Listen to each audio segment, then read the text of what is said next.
All right. Hello, everybody. And thank you for welcome, number one. And thank you for attending our workshop on working with community organizations. I'm Diane O'Day, and this is Dr. Paul Eisner, and we're both going to be presenting to you today. So before we get started, we want to go around the room, the quote unquote room, and tell us about a little bit about yourself. So first thing we want to know is your name and the neighborhood association you're representing today. Then what brought you here tonight? Why are you spending your time with us? And what do you want to get out of this workshop? We really want to make this worth your time. So please feel free to share with us. So I'm just gonna go down the list. Well, first things first, any takers? Anybody want to go first? Oh, I'll go first. Okay. Why not? My name's LeJune Thorson. I'm on the board of the Downtown Neighborhood Association. And we want to increase our membership, especially get a little bit more diverse membership. Maybe some younger people, maybe some racial minorities. And parents, we'd love to have some parents. And that's really what brought me here. That's great, LeJune. Thanks for sharing. Now, related to that, we're going to talk mostly about community organizations today, which do tie into enhancing the diversity. But I do want to say Paul and I actually co-presented another volunteer management workshop that I'll be happy to send you, because we actually do break down volunteer motivations by kind of different types and how you can recruit, like what motivates different types of volunteers, such as families. So I'll send that to you after this. Okay, that'd be great. Thank you. Thank you. But one of the advantages of engaging with different community organizations is that you're then accessing sort of their communities that they're serving and working with, and you become visible to them. So that's another way to get at what you're talking about. Yeah.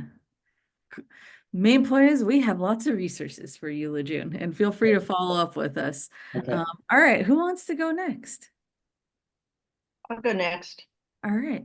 So I'm Margot Howell, and I'm also with the Downtown Neighborhood Association. I'm on the board of the DNA and also on the board of Neighbors West Northwest. And like LeJune, I am very concerned that our membership has become really stagnant. We have sort of a core group of people who are active, and then we've got, a bunch of other people who maybe read things that we send to them, but they don't really attend meetings and they don't volunteer. And I just kind of like to figure out how to switch that dynamic and attract people into more volunteerism with the DNA. And speaking of which, LeJune and I are actively recruiting for a new president of our DNA, because Walt has decided that he's not going to continue in that role after, I guess it's after November. Wow, what a prescient time to be doing this training then. Right. All right, who would like to go next? I can go. This is Will. I'm Will Fuller. I am the equity chair for the Multnomah Neighborhood Association, and we are also on the board. And we are looking for a more diverse representation, not necessarily board members, that would be nice, but people whose communities are represented as active members and as people that we could look to as consultants or partners, so that people are comfortable being a diverse representation of the neighborhood. And so we already have connections with Southwest Equity Coalition, which is primarily immigrants and refugees and others. So and I've talked with the Muslim Educational Trust and others. We want to continue the outreach. Wonderful work, Will. It sounds like you've done a lot so far, so I hope we can talk about how to build on that today. All right. Tatiana, would you like to go? Can you hear me or see me? Yeah. Yeah. So Yeah, I'm a part of the Hillside Neighborhood Association and actually have been on the board for a long time because I've lived in my house for a long time, but I have not been able to go to many board meetings because my Ukrainian organization is meeting every week because we have such emergency right now. Well, Hillside Neighborhood Association meets once a quarter because there are not as many urgent issues. But yeah, so I was much more active at Hillside Neighborhood Association before, but in the last 10 years, I'm mostly with the Ukrainian community. So I'm board member of Ukrainian Foundation, and I'm also president of Portland Lviv Sister City, well, Friendship City organization right now. And one thing I can show you also, if you are a voter in Multnomah County and Clackamas County, your pamphlet will have some Ukrainian language. I don't know if you noticed. So page M30 in this voters pamphlet, it's because Ukrainian is in the top 5 languages, non-English languages in both Multnomah and Clackamas counties. And by new law, by new state law, election materials, some of them need to be translated in the top 5 state languages and top 5 languages in each county. So just a little information for you. That's Interesting. wonderful. Yeah, thank you. Thank you for, you just gave us gifts of the mind, as we'll talk about here in a second. So thank you. And thanks you everybody for your hard work. I'm so inspired already. I'm like, whoa, like there's so much knowledge in this room. Marcia, I don't know if you're there, but if you are, we would love for you to introduce yourself.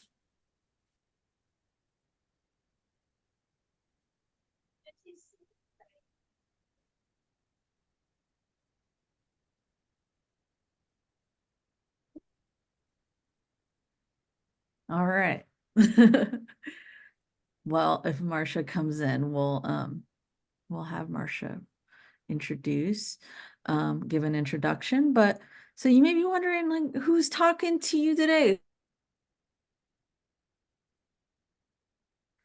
In a PhD at Portland State University.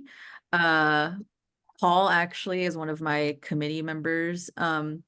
And I'm working on a dissertation topic, which is looking at community engagement, values, and motivations.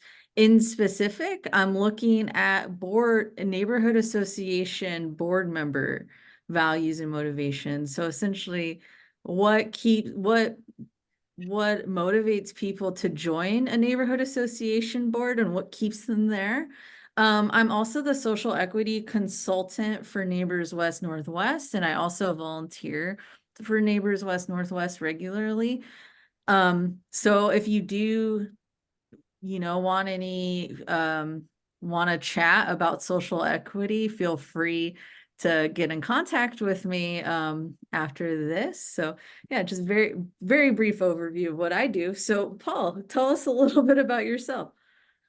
Well, I'm a longtime neighborhood association activist since the 1990s with my own neighborhood association, Mount Tabor, and I'm still on the board there, and also was involved in the District Coalition Southeast Uplift and was on the board for many years and the co-chair.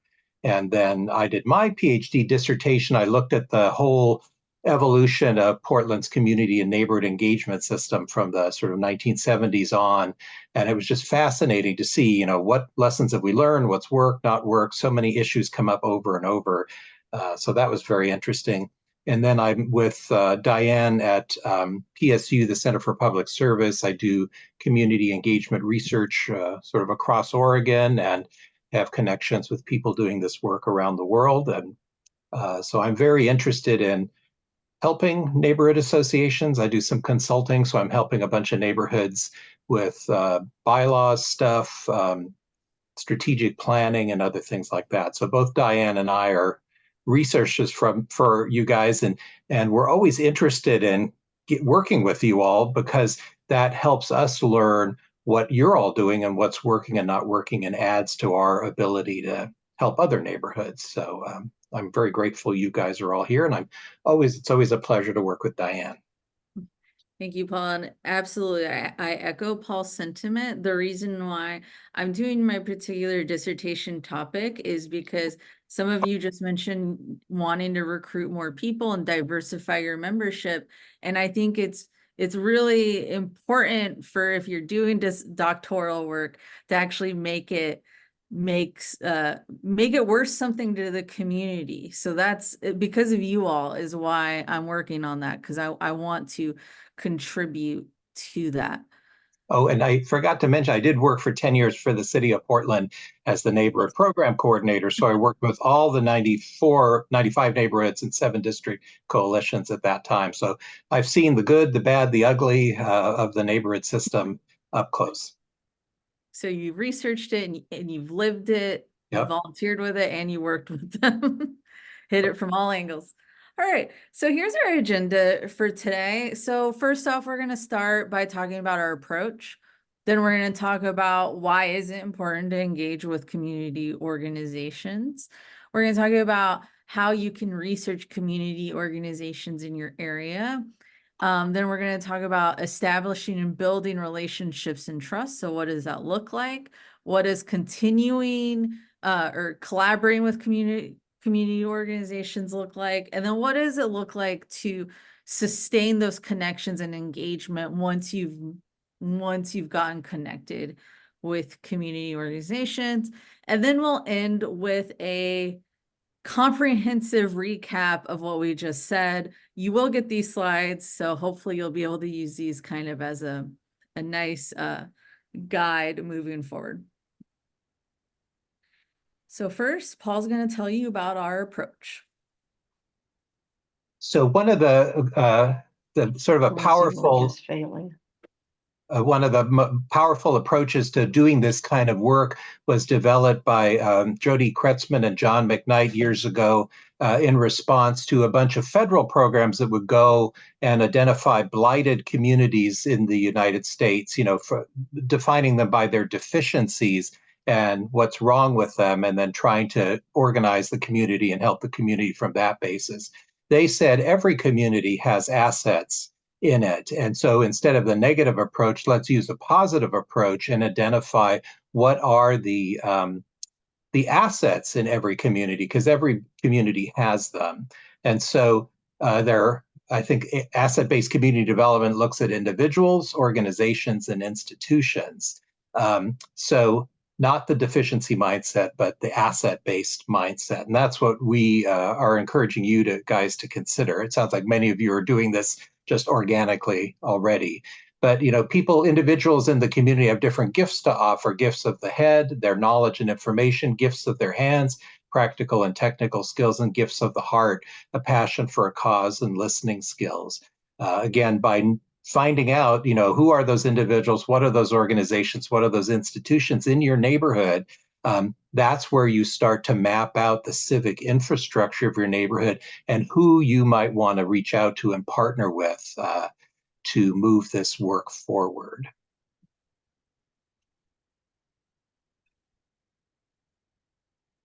So we just wanted you to take a moment to think, to brag on yourselves, really. If you want to go ahead and type this in the chat, just take a minute to reflect on what gifts you're contributing to your community. So you're all engaged with your neighborhood associations in some kind of capacity. You all are contributing at least one of these assets. So feel free to write in the chat what kinds of gifts, and you could get specific, or you can just simply say, I give gifts of the head or gifts of the hands. But go ahead and brag on yourself and tell me, what assets are you providing to your neighborhood association?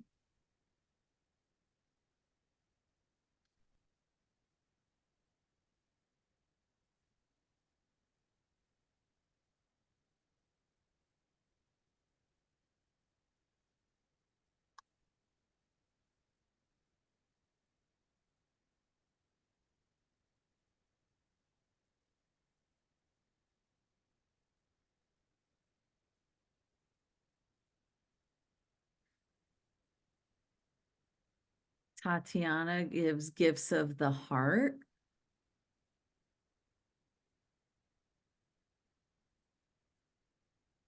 So Tatiana, would you say that's like passion, or how would you describe that? Oh, and gifts of the Ukraine, gifts of the head and gifts of the heart. Yeah, and you just actually, Tatiana just gave us a great example of gifts of the head. So you had knowledge and information about the new laws related to the inclusion of Ukrainian in the election pamphlet, and you pointed it out to all of us, right? So that was giving us a gift because you had this knowledge that you then imparted on the rest of us. I also would say that for different community organizations, I contribute different gifts. Mhm. Ooh, that's a really good observation, that depending on the context, one organization may need hands-on stuff, right? They may need your hands, or another organization may need your knowledge, or another may need your heart. So Will says 50 years of experience, study, and thought around equity, especially racial equity, an inclusive model of DEI, and common neighbor terms that neighbors can relate to. Oh, that's excellent. Will, I would love to chat with you more about your career. And also, Will says that he has IT and statistical analysis skills. Oh, I bet you are an excellent asset to Multnomah Neighborhood Association. Anyone who knows IT, that's an excellent skill. And writing and speaking skills. And then gifts of the heart. So with experience living with racism from Jim Crow to James Raven in Portland and Oregon. So that experience. Lejeune says, I am a good listener and collaborator. I definitely agree with that, Lejeune. I've seen you in several different meetings, and you are definitely an excellent collaborator, and you're often showing up, right? Especially on issues of houselessness, which is a passion for a cause, right? All right. Thank you, everybody. I love that you all were able to think through, like, actually, I have a lot of different gifts to contribute. And I agree. You all are filled with assets.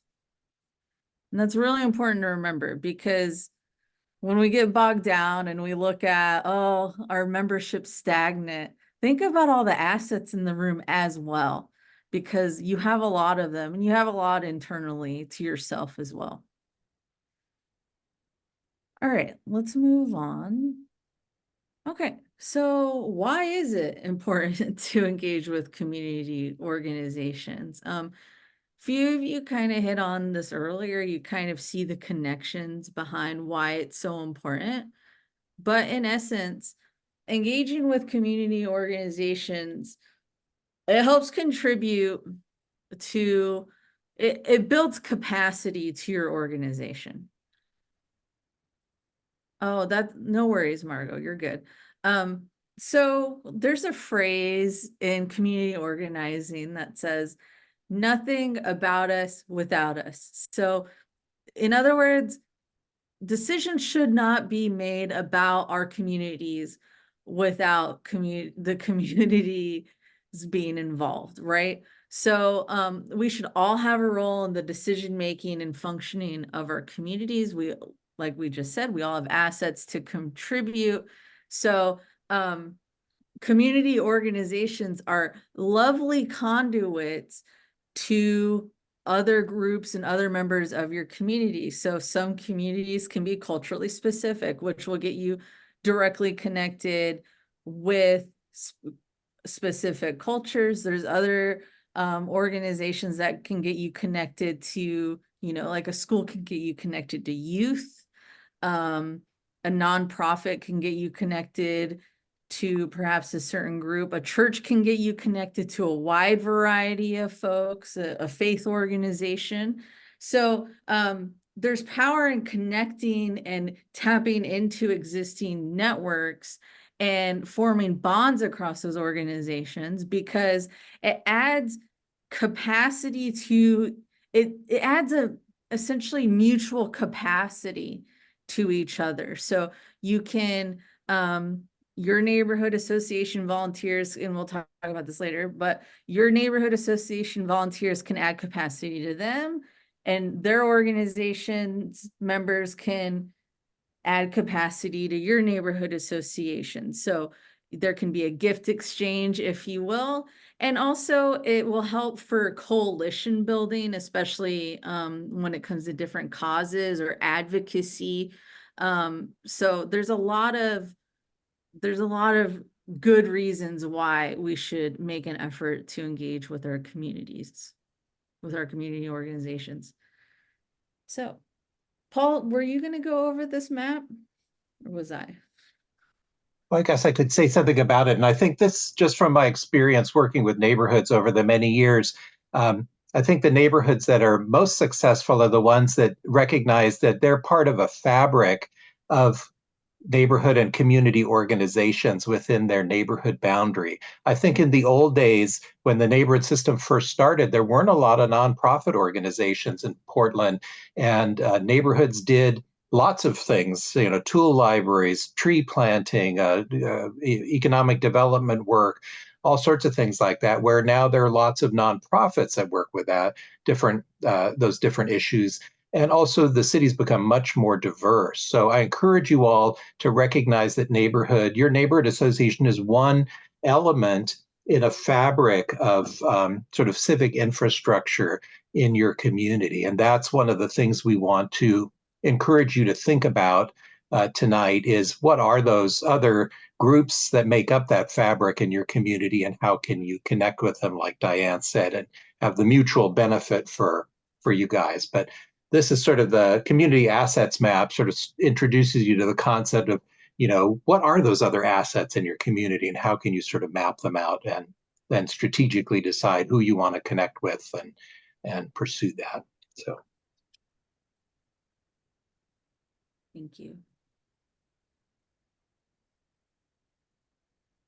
So now we're going to get into talking about how do you research community organizations in your area. So in essence, how do you find community organizations? How do you start forming those bonds?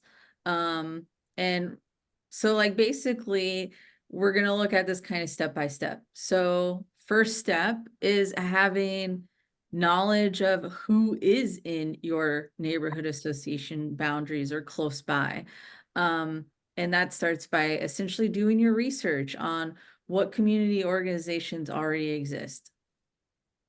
So the Asset-Based Community Development Institute has a non-exhaustive list of organizations, but go ahead and just take a minute to just look at this list. Some of you have already mentioned being part of some of these, I mean, especially the neighborhood association, right? But it sounds like a lot of you have experience perhaps with some of these groups. If you are reading this, please, we're about to do an activity, so keep in mind, oh, that reminds me of this group, or oh, that reminds me of that group. Keep that in put that away in your back pocket for a second.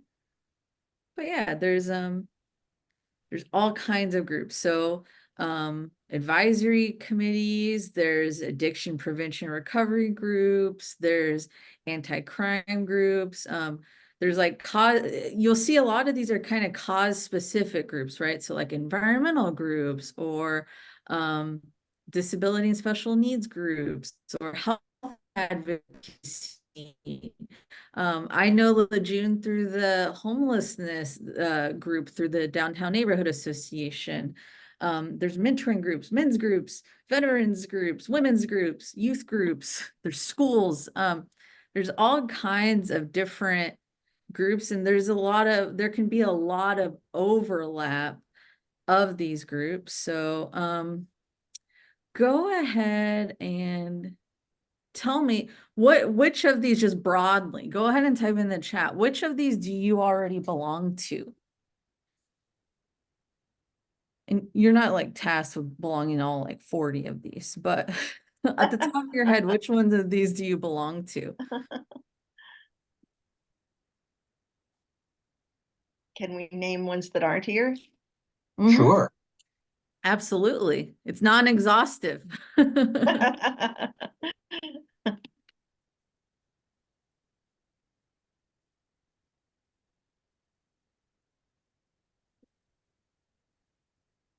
didn't do that. Adopt One Block. Mhm. Yes, Yeah. I was thinking that the cleanups weren't really on here, huh? Mhm. Thank you, Tatiana. We'll send it to you. Appreciate you. Take care. Thank you, bye. Bye. All right, Lejeune's part of business groups, dog owners group. Oh, that's a very exclusive group, right? Dog owners. I'm not really part of the group, but that is a group that the DNA reached out to. That's Yeah. great. And again, the dog owners are a node of where people are gathering together. They have an infrastructure where they talk to each other. And so if you can connect with them, you're able to then connect with that infrastructure and find out what they care about and what's going on. So Yeah. Margot's part of Outside In. That's really cool. So you have direct connections to youth in the area. Mhm. That's awesome. Youth with very big needs. yep. Great for advocacy Mhm. to be able to interact with them. Will has connections to elderly groups, education groups, and neighborhood support groups. Awesome. Religious groups. Ooh, okay. That's great. Yeah, generally volunteering is like Pringles, right? You can't just stop at one organization. You all are volunteering with multiple. That's Right, great. that's right. But part of it too is then where's the energy in your community? What kind of groups are active? What do they care about? How can you help each other? You know, because part of it is figuring that out. Where's the energy in your community? And especially if you want to build up your involvement in your neighborhood association, part of it, a big part of it is, are you providing value to people in your community? Are you working on things that they care about? And so that for our volunteer recruitment training, we look at that kind of thing a lot. So, or things like the NET, the neighborhood emergency teams. That's another node of people involved in the city. You know, are you aware of the NET volunteers in your neighborhood? Are you connected with them? You know, obviously schools, businesses, faith communities, friends of parks. You know, is another big one. Different environmental groups, knitting groups. All sorts of social service and equity groups. So again, it doesn't mean you have to reach out to everybody, but it's sort of that sense, well, what's going on in your neighborhood? What are the organizations that are most active? And, you know, are you guys linked to them, like Tatiana being linked to the Ukrainian community? If you are in more than one group, or like Will is, and many of you, you know, you're a bridge person. You're a bridge from your neighborhood to those other organizations. And so, again, who's out there? What connections do you already have? Where's the energy? I also, and welcome, Carol just joined us. Welcome, Carol. Thanks for joining us. So Margot also is part of the Safety and Livability Committee of the Downtown Neighborhood Association, and also used to be involved with your condo association. So one thing I'm also thinking is, if you start thinking about how you're a bridge to different organizations, and we'll move on, but if you're a bridge to like Outside In, well, then Outside In is then a bridge to other social service organizations Mhm. in Portland. So once you start thinking, oh, we're all kind of networked, that can help you start tapping into those. So now we're going to move into brainstorming. So let's take about 5 minutes doing this, maybe 3 minutes. Using a piece of paper or your computer, however you like to list things, list out all the organizations that you've noticed in your neighborhood and be as specific as you can. And then we will, I'm going to turn on our whiteboard and we'll start listing them out just to kind of start thinking who is here.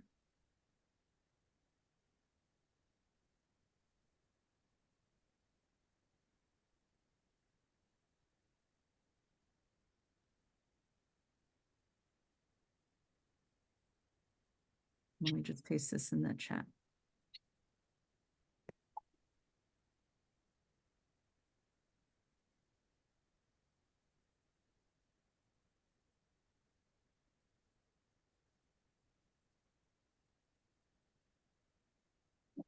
We got a digital flip chart here.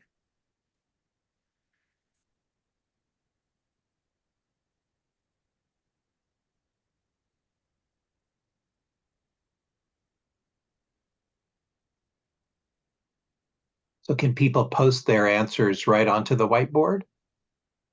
Yeah, if you'd like, Oh. if you prefer to do that, you're more than welcome to. How do you?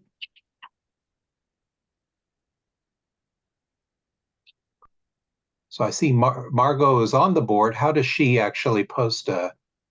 I It think. looks like I have a text box here. Mm-hmm. I don't know how to move it around, but I can. Can you try typing in it? Yeah. Cool. This is my first time using it in the context of this. So if you want to list it here, feel free.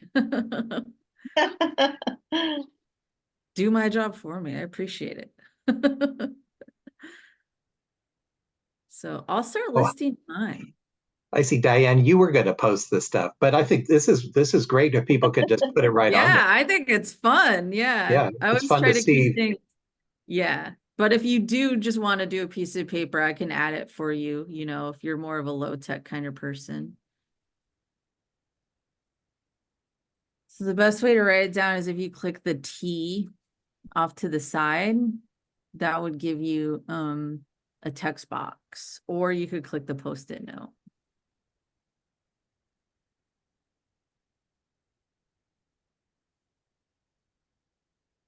Where's the T? It's So over at the far left. do you see this the little It- menu where they- there's like a little pencil, there's Yeah. shapes, Yeah, It's yeah. right here. there's a T. So click the T, then just click anywhere on the screen and then I'll make it for you. Oh, it looks like we're all doing it now. Oh, I see. Yeah. Yeah. Oh, yeah. Move them around so we don't have overlap.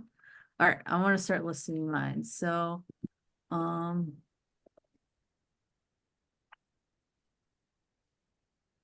in Goose Hall, so.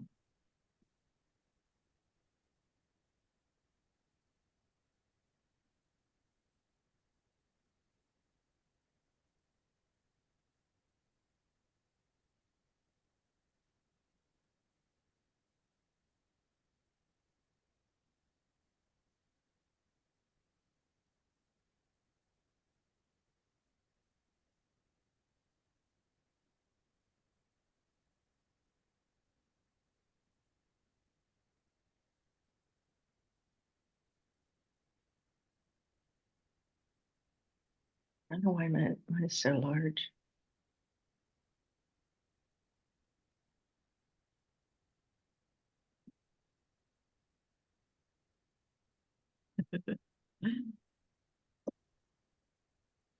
Nothing makes me feel quite as old as when I'm trying to use new technology. Lejeune, I'm just There. moving you. Great, thank you.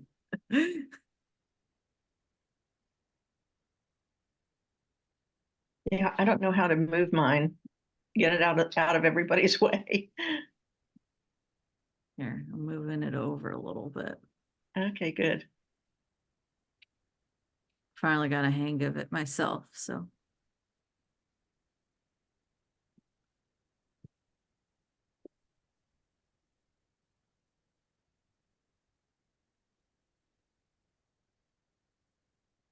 Ooh, someone else learned how to move. Margot, thank you. I did it. Isn't it fun? Okay, do I qualify for nerd status now? You win a certificate for, you have a gifts of the mind. You know how to use technology, and we appreciate that. You use your gifts of the head for the rest of us. Right.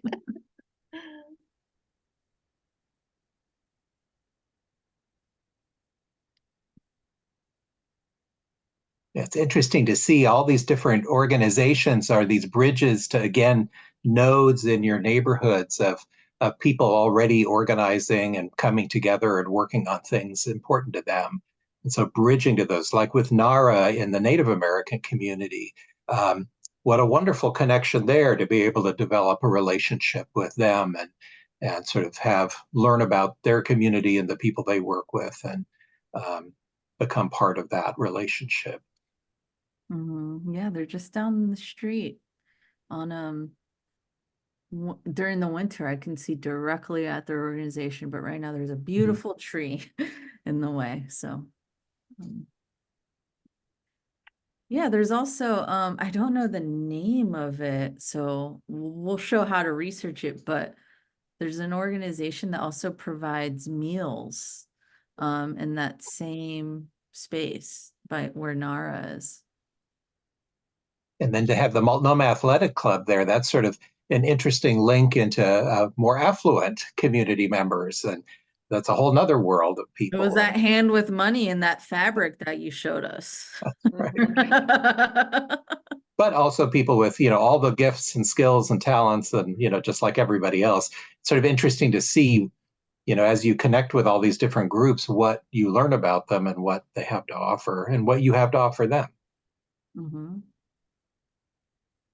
Yeah, and I know there's like an art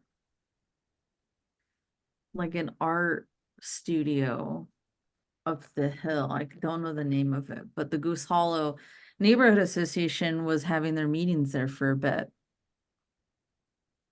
So accessing space, that's a cool thing about the relationships. Some other community organizations have space. A lot of the neighborhood associations meet in churches or other faith communities because they have space that they can offer. Mm-hmm. Wow. I'm genuinely impressed at all the connections everybody has. Or I guess we'll get into connections, but so these are what's in your area already. So you all have it seems like you all have a pretty good idea of what's in your neighborhoods. You'd be surprised, there's probably way more than these. Yeah. How many of these, just curious, how many of these are organizations that you have connections to, or that you have like a friend has a connection to, like a friend of a friend or something? Like if you had to guess, like percentage wise, like what do you think? Well, of the ones I listed, I have an association or 1 degree away from being involved with all of those. Wow. And That's great. where's your list? Which is your list? The one Yeah, that starts with many, many religious groups in this Okay. area. Right. mhm. Okay.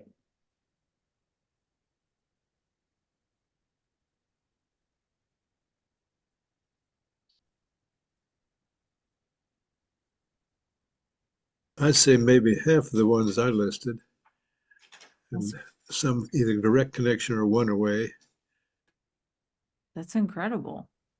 There's a difference between things to know about and things where I know somebody that's directly involved. Mm-hmm. Sometimes I say, gee, I don't know anybody in that organization, like the Masjid As-Saber.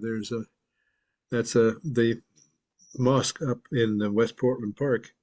Mm-hmm. And I have been intrigued by Islam as a entryway to people in the global majority more than Christianity or Judaism. And however, As-Saber is a fairly tightly knit organization. It doesn't reach out much. Muslim Education Trust is much more open. Mm-hmm. And So when I worked with the city, we did a lot of work with the Muslim Educational Trust, and what a wonderful organization, so welcoming, but an umbrella for many, many different Islamic communities and traditions. And they were very skilled at taking people from other communities and helping them connect to people. So again, Yeah. finding out who can help you connect. So like the mosque that you're talking about, Will, does Muslim Educational Trust, do they have some people and connections with that community, that they could help Yeah. get you an introduction, because it's all about relationships, trust. All these Yep. groups have their own priorities and things they're working on. They're not necessarily thinking about you guys in your neighborhood association unless there's some value to them. Yeah. So that's relationships and value. What can we do together? How can we Yeah, help what each can we do? What's in it for me is a sort of a selfish sounding thing, but it really is what it comes down to. Why should I be involved? Is a critical question. Well, there's Yeah, and nothing wrong. until you have a Yeah. relationship, once you have a Oh, yeah. relationship, people are Yeah. much more willing to, to help out. But if they don't know you, or they don't, nobody's connected to them, that, Yeah, that they don't. Yeah. that's the first hurdle, is, getting that entree and starting to build a relationship over time. Yeah. I think neighborhood associations have one advantage over social service organizations is we're not a social service to somebody. We're a relationship builder to connect the whole neighborhood inherently. Although in practice, it tends to be a kind of an in-group that runs the place. And, it's not an advantage. It's kind of an insular orientation that's hard to break out of. But the advantage People, that you guys have as neighborhood associations, exactly what you're saying, Will, is that neighborhoods really can work on anything. You're yeah. about engaging people and helping people have a voice in decisions that affect them. So you have a lot of flexibility to make connections and to convene Oh, yeah, people, reach out. So, absolutely. yeah. So Will, you just kind of moved us into, and thank you, everybody. I have a copy of what you just shared, so I'll share that out as Well, a PDF. could you correct my spelling of Holocaust? I don't know if I can anymore, but I could certainly. CAUST. Yeah, okay. So let's brainstorm again. So let's share. So Will kind of got us started on the next section, but let's go ahead and just have a discussion. What strategies have you used? Let's start there. And then what could you use to find community organizations? So do you want me to use a whiteboard again for that? Do you like the whiteboard? Do we like the whiteboard? Do we want to talk? What do we want to do? I'm okay just talking. Okay, Yeah. great. So Will has reached out to the Muslim Educational Trust. What other kind of strategies? Well, I asked advice of some people, one person who's big in the Unite Oregon, who lives in Multnomah, and she spent a nice over coffee laying out some things we could do that would relate to her community. And that was a good, just a cup of coffee chat. Mhm. Ooh, tell us more about that. Well, we were saying, okay, we want to be representative of the whole neighborhood, particularly people of color, particularly people who don't usually connect with neighborhood associations. What is important to you in your community, and Unite Oregon specifically? She's pretty high up in Unite Oregon, which is Immigrant, Refugee, and Farm Workers Organization, among other things. And she laid out a whole bunch of specific things we could do. I'll give you one example, having a land acknowledgement at the beginning of our meetings. Mhm. We had real reservations about doing this kind of performative and ritual and not really meaningful. And she said, well, among people in the majority community, it's more meaningful because you are making a specific statement that reminds you of these things, which is not performative. So we said, oh, that's a different look.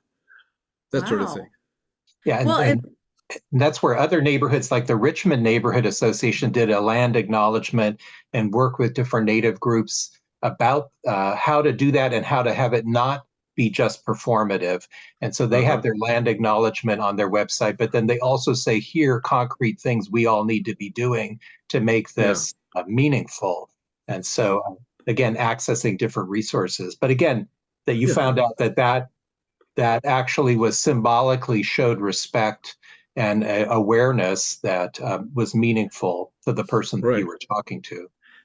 Although we are still internally deciding which ones to use. The one that Naya laid out that SWEC uses in the beginning of their meetings, we like because it's a very inclusive formatting of it. But it's one thing to reach out as an individual like myself. It's another thing to bring the neighborhood association along and saying, yeah, we really want to do that. Mhm. So we're getting it there, Yeah. choosing one. But But again, it's it's a those, concrete example of getting a relationship and talking about it, working it out, not just Yeah. but that's the power you all have as individuals, is to potentially have those coffee meetings with leaders and people active in other groups and start to build those personal relationships and yeah. start the bridge building. And I think, Will, you just kind of pointed out a really important element is you ask, what can we do for you? How can we Yeah. help your organization? How can we honor the individuals in your organization? So earlier we talked about you can't make decisions about people without them. And you kind of touched upon, well, we thought it was performative, but then, someone from the community said, no, we want this to happen. So then you kind of changed your mind on that because you involved them in that decision making. So sitting down with a low stakes coffee, just meeting with somebody and asking, hey, how can we help you? I think goes a long way in developing relationships. So Now, what? Margot should have added the Portland Police Bureau. Mm, Oh, Yeah, and the Rangers. Yeah, park rangers, right? yeah. Park Rangers. Yeah. So if I could just add that when I first moved here, we lived here 12 or 13 years. I was interested in volunteering somehow, and I didn't know where or what. So I went online to a site called volunteermatch.com, yeah. and you put in your zip code, and it shows you all of the volunteer possibilities for your area. Mhm. And that is really a great way to get an overview of what's available. Mhm. That's wonderful. In our volunteer management training, we have that under our volunteer recruitment because we've been encouraging NAs to list your postings on Volunteer Match. Oh, Yeah, and you can also list, fun fact, you can list through PSU as well, for volunteer opportunities for the students looking for service learning. So if you need more gifts of like IT skills and stuff, that's a great way to get tapped in to a yeah. low stakes way of making a connection with PSU is by just submitting your opportunities through their web portal. Mhm. Yeah. And I think it's important to also remember neighborhood associations sometimes get very focused at who's on their board and who's coming to their neighborhood meetings. And most people in the community do not like to go to meetings. And so if you can just, a big part of a neighborhood association is providing different portals or avenues for people to get involved. And the big ways people get involved is fun events. If you have concerts in the park, picnics, parades, all that, block parties, that kind of thing. So fun events, hands-on volunteer stuff like Margot you're talking about, and there are a lot of people who won't cleanups and volunteer stuff. They won't go to meetings, but they will go to do that hands-on stuff. And then forums and community discussions about important issues, public Very cool. safety, people being unhoused, whatever it is that's going on in your community. Those are three powerful things that neighborhood associations can host and foster. And boy, suddenly people start to recognize your organization because you brought them something of value. And it's surprising how that develops a connection to people in the community that maybe they'll want to get on your listserv, find out about other events. But also sometimes people say, wow, this neighborhood association, that I'd like to get involved in that and come to meetings because but again, being visible, lots of people don't even know they have a neighborhood association. So Right. Right. That's for sure. visibility and giving people pathways to civic engagement that you're helping to provide and sort of curate. And then oftentimes that will get you connected to people. Maybe they won't come to a meeting, but they'll provide a link to another group or they'll volunteer for some other event that you're doing. So think big.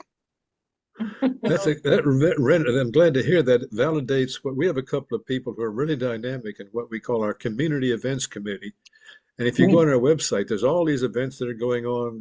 They did a painting a mural in the middle of the street and dedicating a little park in Multnomah Village, and And for graffiti painting, people have more fun going out covering graffiti.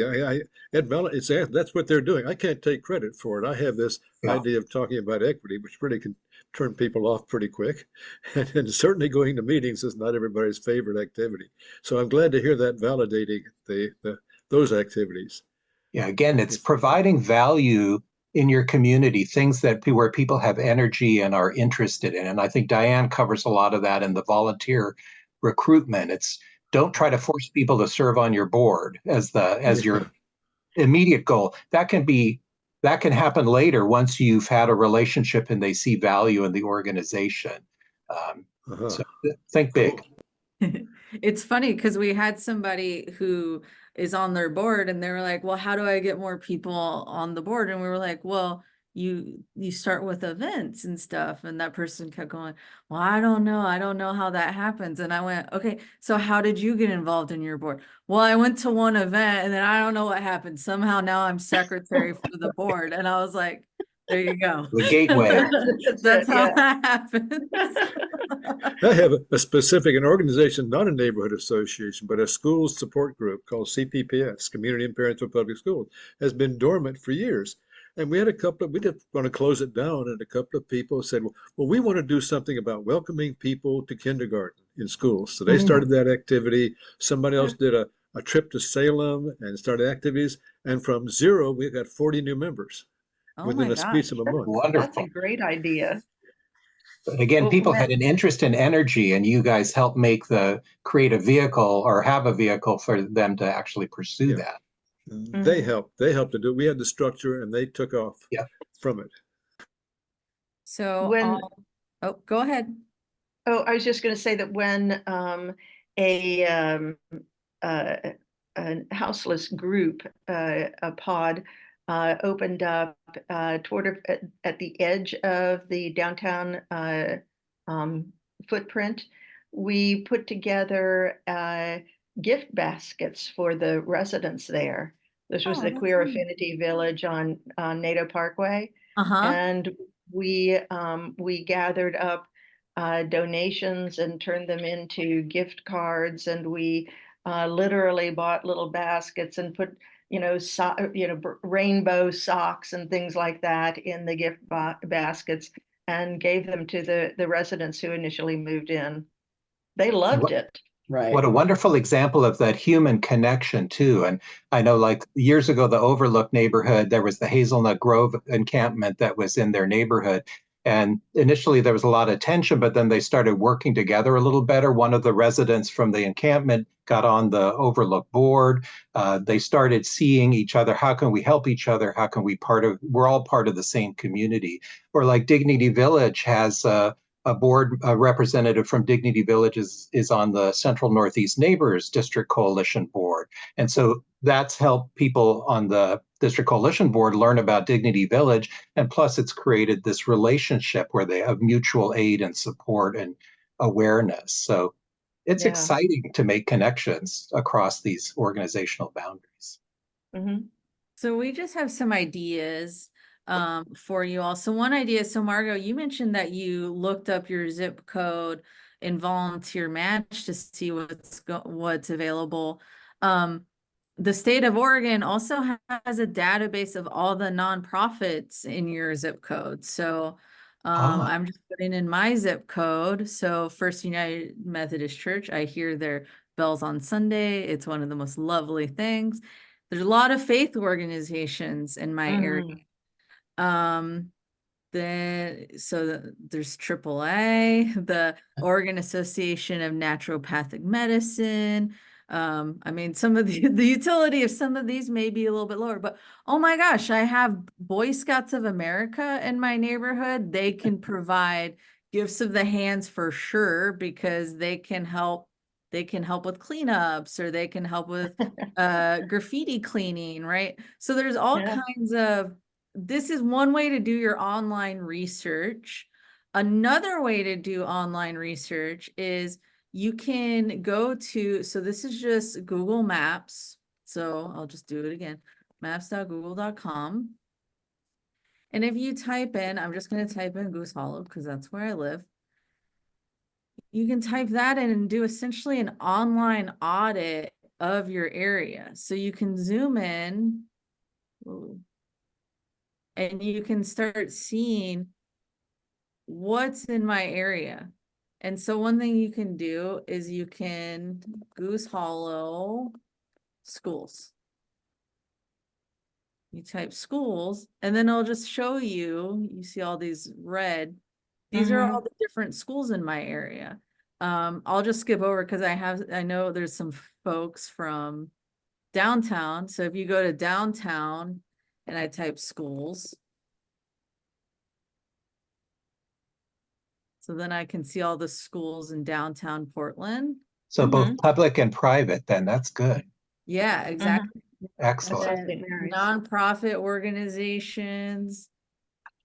I was surprised. I didn't even know this. A lot of organizations I interact with a lot are very close to me, and I had no idea before today.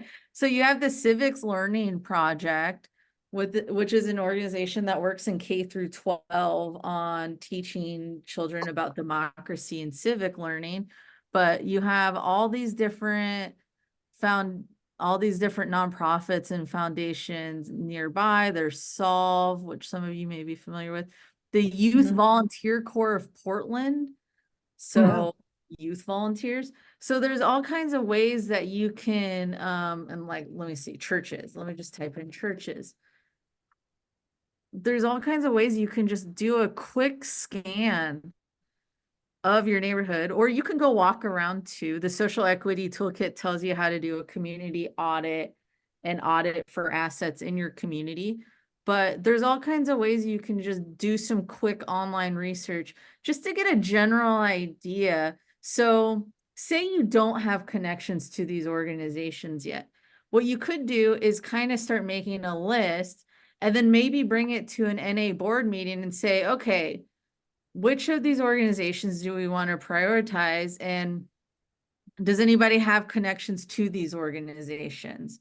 Because as you see on the slide, asking around is one of the primary ways you can do research on who's in your area, what other connections already exist. So a lot of you, right, have mentioned, oh, I'm involved with this, I'm involved with this. And sometimes, I don't know about you all, but sometimes I'm a volunteer, and as a volunteer, sometimes I compartmentalize my involvement. So I'm like, okay, well, I'm involved with the Multnomah County Auditor, but that's over here. I'm involved with College Housing Northwest, but that's over there. And I don't think about how I can tap into the other things I do to contribute to my neighborhood or my neighborhood association. So thinking about the web that you already have around you and the networks you already have around you will get you pretty far in getting connected. So now we're just going to talk about.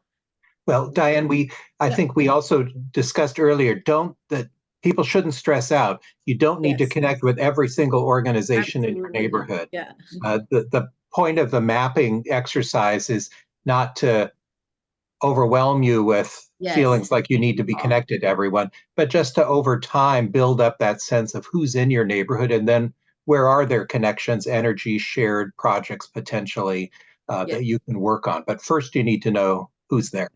Thank you for the reminder. Yes. The point of that is not to say you must form a connection with all 17 of these churches right now. It's just to kind of show you how to get a general idea. And one way you could start is by just looking around and seeing, all right, there's 7 of us on the board. What connections do we already have? And how do we feel we can tap into those if we want? Excellent. Right. So thank you, Paul. So talking about establishing trust. So it's important especially with like culturally specific organizations. So Will demonstrated earlier, having coffee with someone, and that was a way of establishing trust by asking, how can we help you? How can we benefit you? So one of the first things, once you're connected with an organization or you want to formalize a connection with your neighborhood association, is talk to someone from the organization and ask them what interests them and what they care about. So in Will's example, they care about land acknowledgements. Then you can talk about how your neighborhood association can support their goals and missions. So, you know, we'd like to think, well, it's not the what's in it for me, but to an extent, it is how can we help each other? It's important to step. Oh, were you gonna say something? No. Okay. It's important to establish what we call an adult dynamic and not a parent-child dynamic. So in a parent-child dynamic, you kind of act like the organization needs you and that they're needy, and you're the powerful organization that helps them and knows better. But you want to really establish that you're both equals in this situation. So you want to approach it with mutual respect. And also you want, one way to start showing support and building trust is to symbolically show support through small actions that give a strong, important message to that organization. So some examples are showing up to that organization's events that they put on, hosting tables at their events. So marketing your neighborhood association at their events, and also marketing their events through your network. So not just tapping into their networks, but letting them tap into your networks is important for building that mutual trust. And maybe I could just say I had an interesting sort of awareness raising when I worked for the city, and we did big retreats with neighborhood association leaders and then leaders from our diversity and civic leadership organizations, NEA, Urban League, Latino Network, URCO. And one thing that came out is almost all of their organizations, you need to have a relationship before you work together.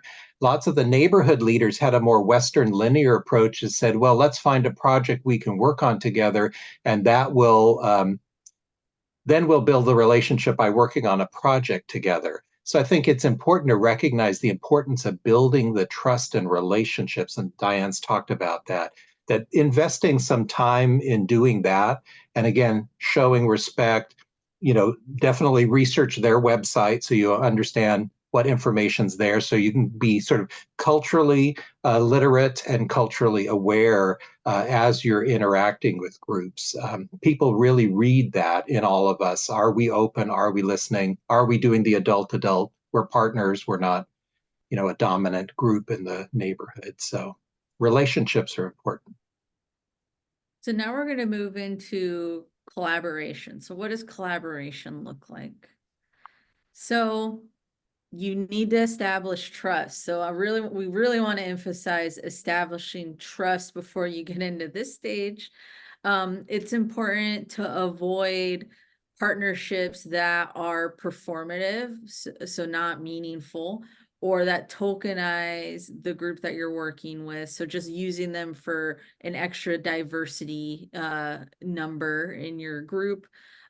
Use your connections to try to build capacity in each other's organizations. So you can use your connections to apply for grants, to engage in advocacy on certain topics together, and you can co-produce events between your neighborhood association and a community organization.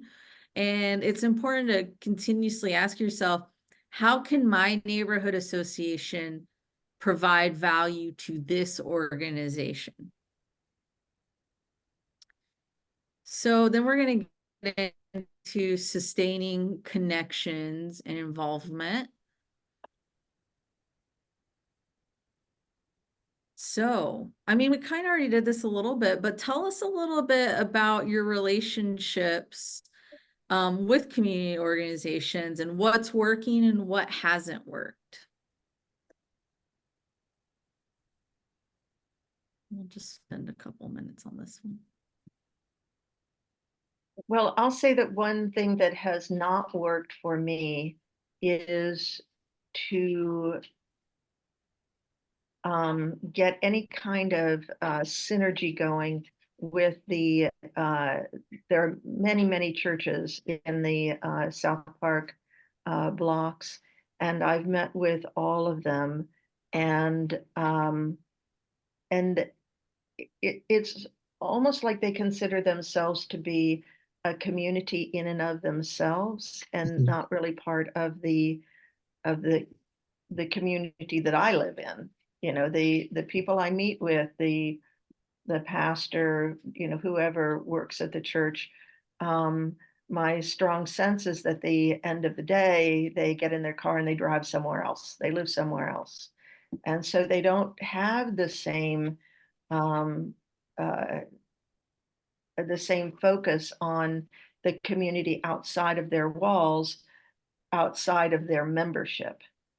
And I've really had a hard time breaking that down.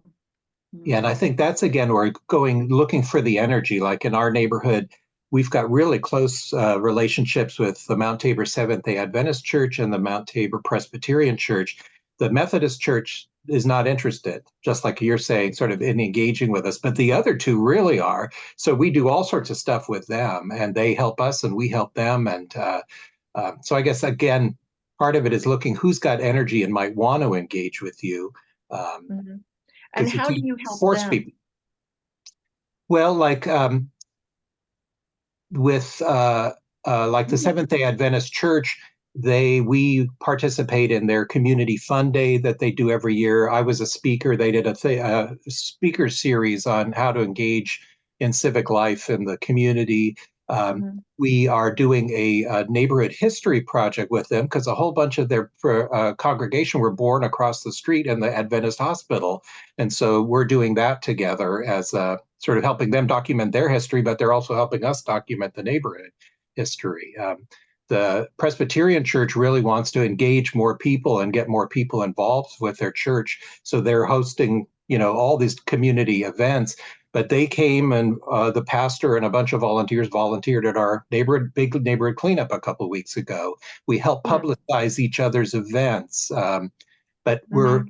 we see each other as partners. And so because we have a relationship, we're looking for those opportunities. I'm also going to try with our Methodist church, like what you said, I'm going to at least try to engage with them so we at least know of each other. But if the Mhm. energy's not there, don't beat your head against a brick wall. Go with, Yeah. where the energy, but you've made the effort. Yeah. If you try too hard, it kind of backfires. Yeah, your time is valuable. Go with the groups that Mhm. want to work with you. I found one interesting thing, and I don't know that it's still true because I approached them maybe 2 years ago. I approached all of them, and they were not having church services at the church. Everybody was coming by Zoom. Yeah. And so Yeah. that, I think that helped to make it so that they didn't feel like they really had much skin in the game in the neighborhood where I live. Yeah. And that's good to be aware too. Is the congregation driving in from the suburbs, Mhm, or are they actually people in the community? It's good to know. mhm. At St. James, there are a lot of people, and I don't have a number, in that congregation who live downtown. Oh, really? So Okay. they, And that's the one on 10th? is the St. one On the right park south blocks. of the art museum, Yeah. Okay, yeah, on the yeah. park blocks. 'Cause Yeah, I spoke, well, that's where I go to church, but I spoke about things that are happening on the South Park blocks. And there was a lot of interest in that, Hmm. about the changes that may come to the South Park blocks. So That's anyway, that's a great entree where you're all concerned about that. So you can actually do that together. right. It's good. What are they interested in? Where's their energy?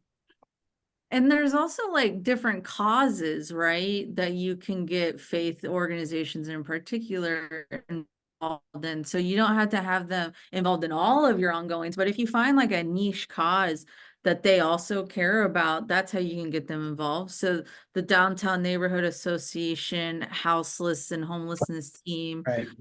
partnered with the Unitarian Church. And also we held an event at the one of the Catholic churches downtown. So that could be one way, like thinking, okay, well, what do they care about? What kind of assets or mutually beneficial arrangements could we have? So in those cases, the team needed space for certain things. And so the churches had space. They had a meeting space, they had a space for storage. So thinking through in that way too, and can help, like, well, what would interest them? And Diane, we've got about 50, or we Yeah. go till 8, right? Yeah. So I we, wish I could talk to you all night. Let's all go for beers after Yeah. this. and I wonder if anybody else in the Zoom room has anything they want to share about what's worked for you and what, Before or we what's go, not worked. yeah, before we move on. So Will, Marcia, Carol, Well, I've one thing talked some, but let used me to give you work- two oh, go ahead. examples very quickly. What has really worked for us in that Norman neighborhood is connecting with the business association. Mhm. We do a lot of things in full partnership with the business association, which is very helpful. What hasn't worked for us is churches, with the one exception of Rivers Gate Church, which is a Foursquare church right in downtown Multnomah Village, which has opened up their facility to homeless people to get showers and towels and things like that, a very practical way. But we then have a connection, a difficult connection, with people who live near this Safe Rest Village, which is right, if you know where the armory was on Multnomah Boulevard, has boomed, has blossoming, but from 30 people to 100 people. Mm. And the near neighbors are really scared of it. And the rest of the neighborhood association hasn't, I think, given them a sense of being heard. So there's a split within our neighborhood association of people who don't trust us as being tools of the city, and people who are vigorously supporting the needs of the homeless in the area and Wilton Bend neighborhood. And we still haven't succeeded in building that dynamic in a collaborative way. Well, and that's where, again, that power of convening that neighborhood associations have. You don't have to solve the problems, but can you pull together different people, groups of people who are concerned, different people who have influence or power or resources related to that issue, and host a community dialogue about something that people are concerned about, especially controversial issues. So that's another And that we great have, tool you all have. we're moving to it because we're just about to sign a good neighbor agreement, and we will be able to build it. But so far, we haven't made that convening successful across the gap. It's Yeah, Right. something to Well, work with on.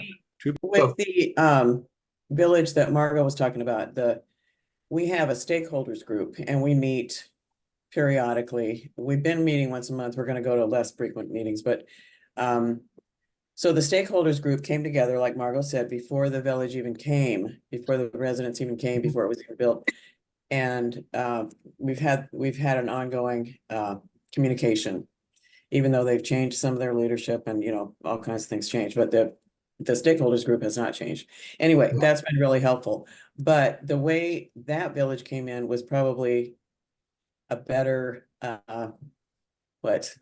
process than what you guys The experienced. armory. Yeah. Yeah. Right. So it's And in that case, you all convened administrators from the nearby schools. yes, we did. Right? Yeah. So I think that made a a great one. huge difference. That was great. How Yeah. you carried that And out. that's become a very good relationship.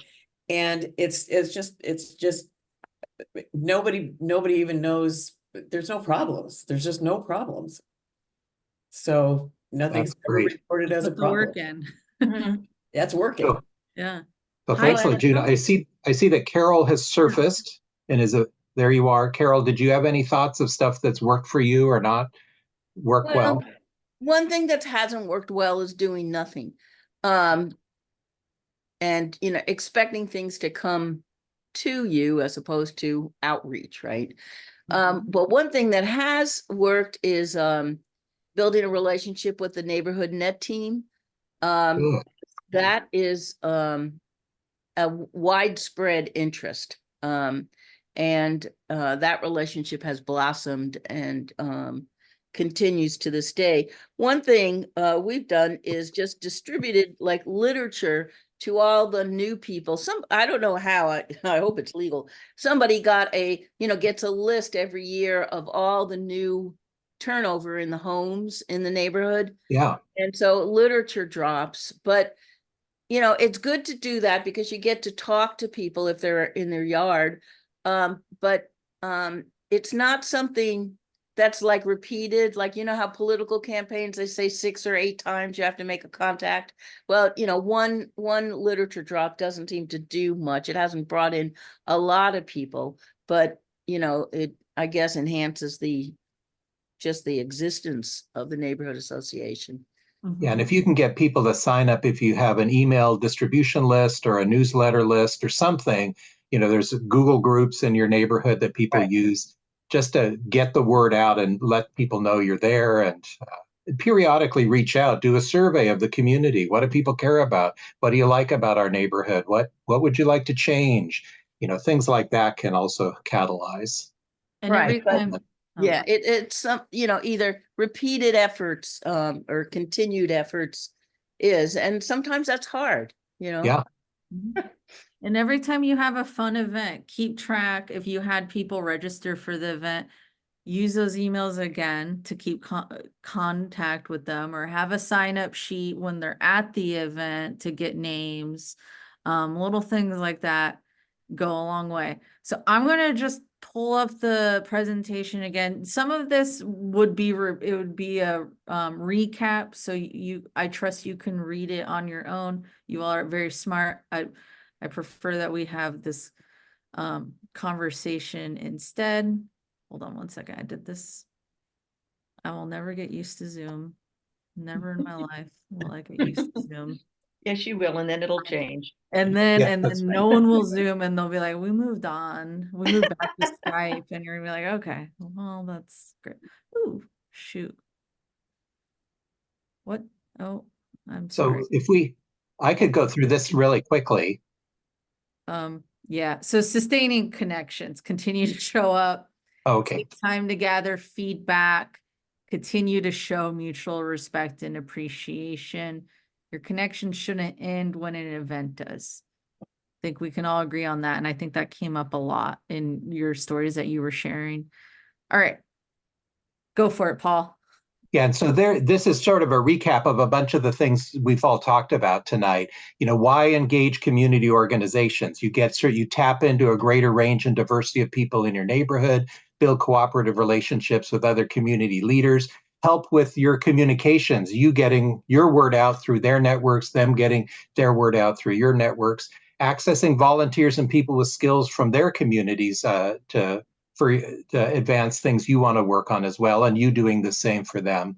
Partnering in advocacy and community projects, accessing resources, meeting space, equipment, in-kind donations, funding, accessing different ideas and perspectives on issues, and amplifying your neighborhood association's voice, legitimacy, and impact. The more you're connected with other groups, the more you really are seen as a valuable asset in the community, and the more legitimacy and power you have.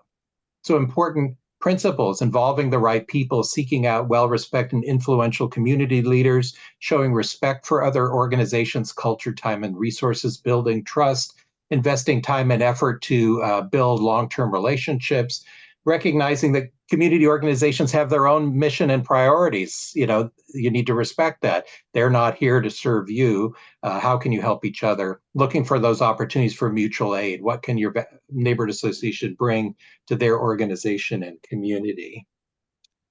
Okay. Be a good partner. Follow through on your commitments. That's a good personal thing. If you said you're going to do something, really deliver on that for them, because people are looking, are you a credible partner? Looking for opportunities to co-produce events and projects. It's one thing you can try to get people to come to your projects, you go to their projects, but if you can design some things together, that's really powerful. And being aware of any past history, positive or negative, of different groups having worked with the neighborhood associations in the past. Find out about that if you can. Engage groups early, not after most planning and decisions have been made, and close the loop. Always, it's just a courtesy, if you're all working on something together, that you make sure you stay in touch on that. Don't assume a community organization needs or wants to serve the goals of the neighborhood association. Be paternalistic. That's that parent-child approach. Assign tasks to other community groups as though they're there to serve you. be neighborhood association centric, because you're just one of the fabric of different organizations there. So be a partner, not a dominant force. Use other organizations to meet your neighborhood association's short-term needs without a longer-term commitment and reciprocal benefits. So make sure that you're always keeping that in mind, because they're all watching you just as you're watching them to say, are you a good partner for us in the future? And you guys have talked a lot about how to do this, researching community organizations active in your neighborhood, as Diane walked us through all these resources. Find out what's their mission, who do they serve, how are they formed, what's their history, what events and priorities and activities do they have? Like you guys have talked about, who are those bridge people who may already have a connection to those groups that can help you start to build the relationship. Like Will was saying, and many of you are, reaching out to the leaders of these different groups and meeting with them one-on-one, starting to let them know you're interested, and really becoming, culturally literate and aware of whatever their culture is. If it's a cultural community, a school, a business group, a church, what's their ethos and what's their culture? So we said, how to do it, learning about an organization's culture and practices, being open for feedback on what works and doesn't for other groups. That's always a good question. How is this relationship going for you? Are there things we could do differently that would make it better? Finding out what they want to accomplish and see if your neighborhood can help them. Learn about what your neighborhood association does. Many of these groups may not understand, the role that you play and the value you bring in the civic fabric of your neighborhood. Show up at their events, help publicize their events and projects to your network. And again, working with these community organization leaders, let them guide you in how you reach out to their communities. And ideally, meeting with their communities in places and at times that are familiar, comfortable, and convenient for them. Again, like a faith community, they may be very comfortable meeting in the church, their synagogue, the mosque. So, figuring out, and then like for us with the Seventh-day Adventists, their day of worship is on Saturday. And so we always want to be aware of that. And so learning about that and being respectful to each other.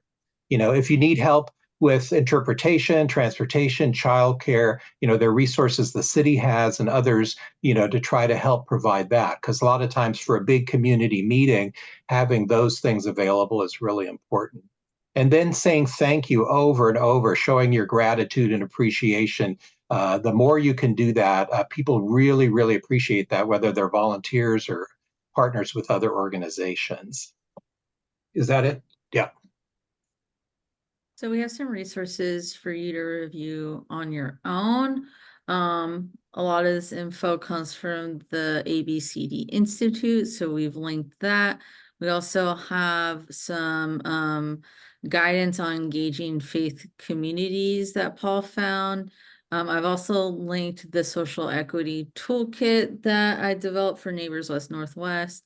Paul linked the City of Portland Vision PDX Community Engagement Report.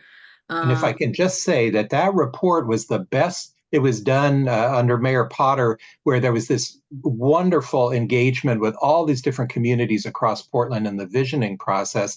And they were really partners in developing that, all those communities. And this report captures what worked and didn't work for all sorts of communities: disability, the disability community, youth, older adults, all sorts of different cultural groups, immigrants and refugees. I mean, it's a really great read because it really shows you what works and doesn't work in the voice of those communities themselves. Thank you. And then there's a handbook that can walk you through how to do a community asset inventory. And then there's a webinar that you all may find useful. So this was John McKnight, who's one of the fathers, co-fathers of asset-based community development, and Harold McDougall, who was sort of the originator of the concept of civic infrastructure. The two of them were on a web, they'd never met, and so it was a facilitated discussion between the two of them. It was fascinating. And to answer your question, Carol, yes, these materials will be sent to you as a follow-up email along with a recording of this session. So thanks for hanging in there with us. So we'll hang around if there's any further questions, but otherwise this concludes our formal presentation. So And Diane thank shared you, our everybody. email addresses. You're always welcome to email us. Oh, And I did was that not. on one of the slides? It is. Let me link. I'll post that in the chat. Sorry about that. Because that's I think that's it's a really great. fun thing. A lot of these workshops is then the follow-up emails I get from people who participate in the workshop, and then we end up working on stuff together or talking together in more depth. Yeah, our involvement with you all doesn't end here. Yay. I want to say thank you, and Yeah. it's a new way of looking at our neighborhood, so I appreciate that, opening my eyes a little wider. Mhm. Excellent. Yeah, You. gives me a little more hope for making some inroads here. That's great. Yeah. And I'll also send along the volunteer management workshop that Paul and I did, because I think there's some overlap in what we talked Right. about today, but some of that may also interest you all. Well, I'll listen to that. You're gonna send me the link or something. Yeah. Thank you. I couldn't go to that one. Yeah, for that's whatever all right. reason, That's so- why we record them. We record Yeah, them thank for you. that Thank you. reason. I Yeah. appreciate that. Thank Okay. you. Thank you, Thank you very everybody. much. Thanks, you guys. Thank you. We appreciate all of you. Thank you for coming. Ditto. Take care.